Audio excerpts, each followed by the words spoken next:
दुनिया में जो महापुरुष होते हैं, जो दिव्य पुरुष होते हैं, जो अवतार लेते हैं, वो किसी की समझ में नहीं आते हैं। वो आते हैं और चले जाते हैं, कब आते हैं कब जाते हैं ये किसी को पता नहीं चलता है। जैसे राजीव छाजेड़ जी ने बताया कि जानी बेरा की वो कवि है जो मोटरसाइकिल से, बाइक से अहमदाबाद में पहली बार आया था। अब इन्हें कैसे बताएं हम वो अवतारी दिव्य पुरुष हैं जो बाइक से आते हैं। आपको ये भी जानकारी नहीं है कि अगला आदमी चाय बेच रहा था और चाय बेचते बेचते 8,000 करोड़ के हवाई जहाज से जा रहा है। ये दिव्य पुरुष कैसे आते और कैसे जाते किसी को पता नहीं चलता है। आपको पता हो, इसलिए इस दिव्य पुरुष की शरण में तुम आ जाओ। मैं तुम्हें अभिदान दे दूंगा। सीबीआई, ईबीआई, ईडी आपका कुछ भी नहीं बिगाड़ पाएगी। अब ऐसी बातें हैं, ऐसा कुछ नहीं है। समय सबको निर्धारित कर दिया गया है राजीव भैया ने कि सबको थोड़ा थोड़ा पढ़ना है। समय इतना कम है, इतना कम है कि ये कहने का भी समय नहीं है कि समय कम है। और आप मारवाड़ी कब से इस मंच से यही चिल्लाया, बात हो रही 2 घंटे से। बोले मारवाड़ी लोग बैठे हुए हैं। मारवाड़ी बैठे हुए हैं तो मारवाड़ी तो बैठता ही है। मारवाड़ी कब खड़ा होता है? मारवाड़ी तो बैठता ही, और बैठ के जाने कहाँ से दूर से बुला लिए। बेगी साहब को बुला लिया, लो साहब दिल्ली से आ गए, बम्बई से नहीं, अभी हाल हवाई जहाज से ये उतरे। अब मैं इन बेगी साहब और इन सबसे ये निवेदन कर रहा हूँ कि आप यहाँ आकर के हमको सुन रहे हो, बजाय आप वहां पे हमको बुलाओ ना यार।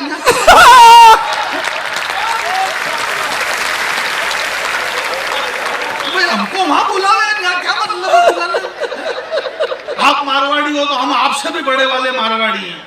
और अब खास करके कुमार भैया को छोड़ करके हम जो 4 कवि हैं, हम खतरनाक वाले मारवाड़ी हैं। जब हमको मालूम है ये दौर अभी 22 जनवरी वाला पूरा देश, सारी दुनिया जब राममय हो रही है, तो इस राममय में 500 वर्ष पहले बाबा तुलसी लिख करके चले गए कि वही होई जो राम रची रखा। इस दुनिया में वही होगा जो राम ने रखा है। राम के अलावा कुछ भी नहीं हो सकता मेरे भाई। तो जब हमको ये पता है कि अगला आदमी 30 लाख रुपए ले जा रहा है, धनुष रामचंद्र जी तोड़ेंगे, तो हम उछल कूद क्यों करें? जरा दोनों हाथ खड़े करके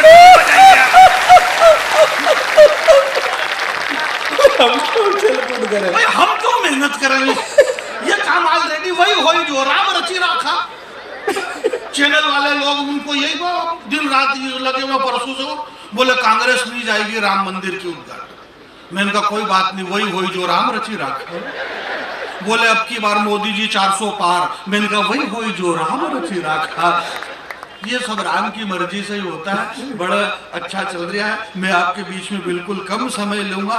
कैसा समय लेना नहीं लेना ये सारी फोगट की बातें, पर इतना जरूर कहना चाहता हूँ अहमदाबाद के प्यारे लोगों, इस देश और दुनिया में, इस हिंदुस्तान में जो भी हुआ है पूरी ईमानदारी से हुआ है। इस देश के 140 करोड़ जनता ने जो भी डिसीजन लिया है पूरी ईमानदारी से लिया है। हमने 10 साल तक एक डॉक्टर को प्रधानमंत्री बना करके रखा।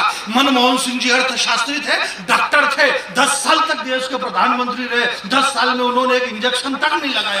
फिर हमने चाय बेचने वाले को प्रधानमंत्री बनाया। उसने जब धड़ाधड़ ऑपरेशन पे ऑपरेशन, ऑपरेशन पे ऑपरेशन। अब अगर चाय बेचने वाला ऑपरेशन करेगा तो टांके तो गलत सुलत आई जाएंगे। जरा हाथ खड़ा करे। ये गुजरात का गर्व है मेरा भाई। हम लोगों के टांके में दर्द हो रही है। टांके में तो टाके में दर्द हो रहा, तो वो चिल्ला रहा है, बोले ये गलत हो गया, ये गलत। मैंने कहा कुछ भी गलत नहीं हो रहा, वही हो रहा जो राम वही होगा जो राम ने रचा है। इसलिए आप सब चुपचाप देखते रहो, इंतजार करो।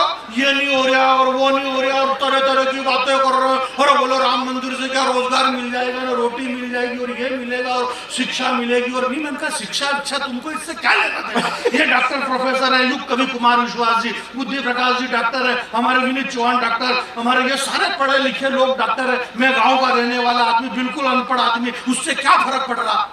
मैं भी कर तो वही रहा जब ये जो कर रहे हो। जब यही करना तो फिर पढ़ लिख के क्या? राम मंदिर से रोटी मिलेगी नहीं मिलेगी? मैंने कहा क्या नहीं मिलेगा, क्यों नहीं मिलेगा राम मंदिर से रोटी? 22 जनवरी के बाद में जिसको ये तकलीफ है मेरे भाई, सरदार वल्लभ भाई पटेल की धरती पे बैठे हुए महाराणा प्रताप के बेटों, जिन लोगों को ये तकलीफ है कि राम मंदिर से क्या रोटी मिल जाएगी, क्या रोजगार मिल जाएगा, मेरा उन लोगों से कहना है कि 22 जनवरी के बाद राम मंदिर के बाहर पेड़ी पे कटोरा लेके बैठ जाना, रोटी बराबर मिलेगी आपको। राम सबको देगा, क्यों नहीं मिलेगा? दुनिया में अपनी अकड़ रखो। गुजरात के लोगों, उत्तर प्रदेश के अंदर, ये सब उत्तर प्रदेश से है, डॉक्टर साहब मुझे बहुत प्यार करते हैं और करना भी चाहिए क्योंकि मैं हूं भी इसका। एक बात, जैसे रोहित भाई कह रहे थे कि मेरे से बहुत प्यार करते हैं, इनका काम ही है। विनीत भैया और कुमार भैया दोनों हमारे बड़े कवि, मैं दोनों को प्रणाम करता हूँ। मेरी समस्या है कि एक तो दो इकट्ठे बड़े हो गए, अब इसको प्रणाम नहीं करूँ तो ये नाराज, और इसको नहीं करूँ तो ये नाराज। अब मोदी जी की तो ये मजबूरी की ये शंकराचार्य जी नाराज हो जाए, ये नाराज हो जाए, तो ये इस चक्कर में चारों शंकराचार्य नाराज बैठे हुए। पर उन शंकराचार्यों को कौन बताए क्या रखे? विप्रधेनु सुर संत। मैं चारों शंकराचार्य जी से देश कितने बड़े कविवर कुमार विश्वास जी की उपस्थिति में ये बात कहना चाहता हूँ कि हिंदुस्तान के चारों शंकराचार्यों ने कह दिया कि हम अयोध्या के अंदर नहीं जाएंगे। मैं उन शंकराचार्य जी से करबद्ध ये कहना चाहता हूँ मेरे भाई कि अस्थि ढेर, जब वहां चित्रकूट में राक्षसों ने अस्थियों का ढेर रखा था, उस वक्त शारंग पाणी श्री भगवान श्री राम जी उन राक्षसों को मारा है। मेरे भाई, इस देश के राजा का मजबूत होना बहुत जरूरी है। कौन जाएगा कौन नहीं जाएगा ये तो वही कोई जो राम जिसकी मर्जी पड़ा होगा, जिसकी मर्जी पड़ा वो होगा। नहीं यार, मेरी माता बहने यहाँ पर बैठी हुई है, बहुत बढ़िया शानदार मामला चल रहा है हमारे। एक बात मैं आपके बीच में बता देना चाहता हूँ, समय बहुत कम है और वाकई में समय बहुत कम है, परंतु इस बहते हुए समय में, दौड़ते हुए समय में, इस भागते हुए समय में, इस भागते हुए समय के अंदर मैं कहना चाहता हूँ हमारे कुमार भैया, आज हमें इस बात का गर्व है, हिंदी संपूर्ण हिंदी को इस बात का गर्व है कि 8000 वीवीआईपी लोग अयोध्या में अवध धाम में सामने, चाहे उसमें अमिताभ बच्चन हो, चाहे रजनीकांत हो, चाहे उसमें सचिन तेंदुलकर हो, चाहे देश के 8000 लोग सामने बैठेंगे और प्रभु श्री राम जी की 1 घंटे की स्पीच हमारे डॉक्टर साहब की होगी। ये हिंदी की जीत है, कुमार विश्वास की क्या, पूरे देश के हमारी राष्ट्र माता हिंदी की जीत है, इसलिए हमें इस बात का गर्व है। काफी हाउस के अंदर बैठे हुए लड़के और लड़की, ये सारे पढ़े लिखे, आप लोग भी पढ़े लिखे, मैंने पहले ही बता दिया मैं तो पढ़ा लिखा हुआ नहीं, कोई मतलब ही नहीं। वहाँ काफी हाउस में बैठ करके लड़के और लड़की जब टाइगर श्रॉफ और ऋतिक रोशन की बॉडियों की बात करते हैं, ऐसे युवा दौर के अंदर डॉक्टर कुमार विश्वास ने यह बताया कि इस देश का सुपरस्टार वो टाइगर श्रॉफ और ऋतिक रोशन नहीं है।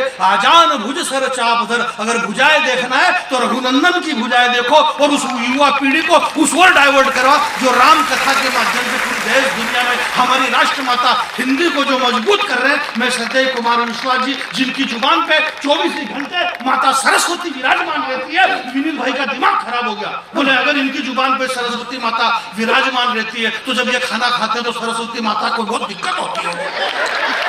मैंने कहा सरस्वती जी को थोड़ा साइड से कर देते हैं, इसके बाद ये ऐसा कुछ भी नहीं है। पूरी दुनिया में अपनी अकड़ रखो, आपकी रीढ़ की हड्डी में अगर अकड़ आ जाए तो गुजरात के बेटे के नाम पर हाथ खड़े कर देना। पूरी दुनिया में अपनी अकड़ रखो, 2 काम कम करोगे तो चलेगा, पर रघुनंदन की उंगली पकड़ रखो।